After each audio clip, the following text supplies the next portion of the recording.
Avant toute chose, j'aimerais remercier le président de la République. Je sais que le 49.3 va s'abattre sur nous, que par conséquent, nos débats et nos amendements participent à une vaste comédie qui ne sert à rien, mais je ne pensais pas que le président de la République nous laisserait au moins parler pour rien. Parce que quand on connaît Emmanuel Macron, on sait qu'avec lui, rien, c'est déjà beaucoup.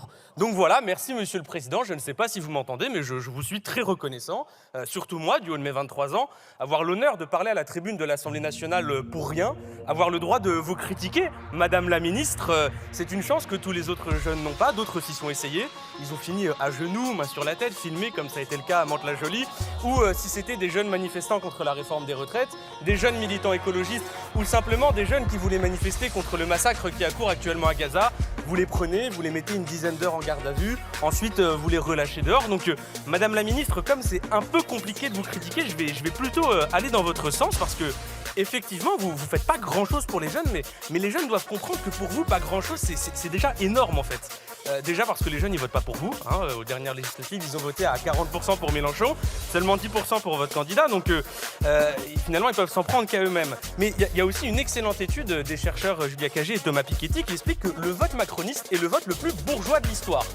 Jamais dans l'histoire de notre pays, les riches n'ont autant voté pour un seul et même candidat. Donc vous avez tout compris, Madame la Ministre. Ce sont ces jeunes-là qui votent pour vous. Donc finalement, vous faites que votre travail. Parcoursup, le refus d'augmenter les salaires, pas de compensation de l'augmentation des loyers, les repas à 1 euro, pas pour tout le monde, des apprentis sous-payés, des profs non remplacés. Mais heureusement que vous avez supprimé l'impôt sur la fortune. Heureusement que vous avez baissé l'impôt sur les sociétés qui permettait de taxer les milliardaires. Heureusement que vous avez supprimé la CVAE parce que ça rapportait 9 milliards quand même, donc on vous remercie. Donc oui, madame, les jeunes doivent comprendre, vous donnez déjà tout à ceux qui ont tout, donc il ne reste pas grand-chose pour ceux qui n'ont pas grand-chose et c'est bien naturel.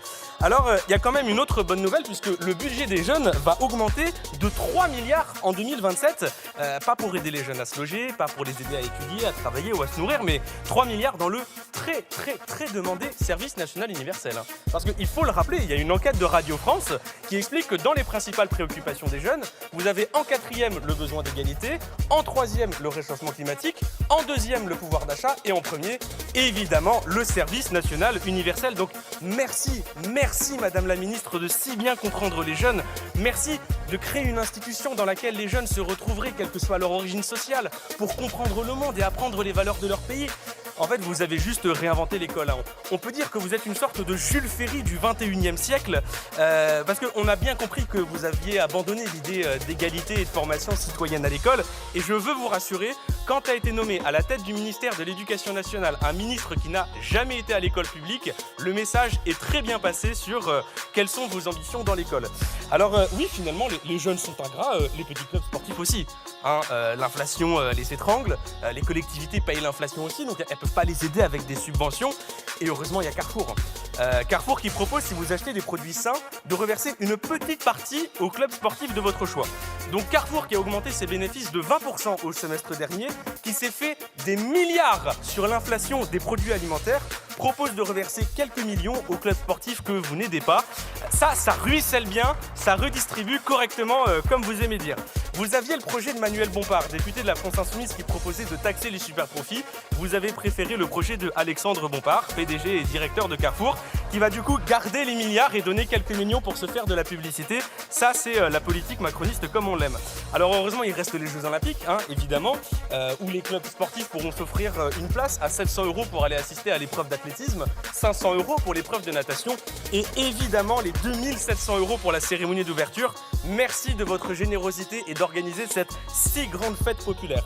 Alors voilà, Madame la Ministre, j'ai essayé un peu de me mettre à votre place. Peut-être que vous aussi, vous pourriez essayer de vous mettre à la place d'un jeune qui galère à financer ses études, d'un jeune sous-payé, d'un jeune qui cherche un emploi ou même d'une lycéenne qui n'a pas de professeur remplacé 2 semaines avant un examen. Donc voilà, je vais vous laisser parce que là, je crois que Borne arrive pour un 49.3. Donc on va faire comme d'habitude, une motion de censure. Et le jour où on vous dégagera de vos ministères, on fera comme ce que vous faites avec les étudiants du Crous. C'est-à-dire, on vous laissera 100 balles et un Mars à bon entendeur. Voilà, bonne journée, Madame la Ministre.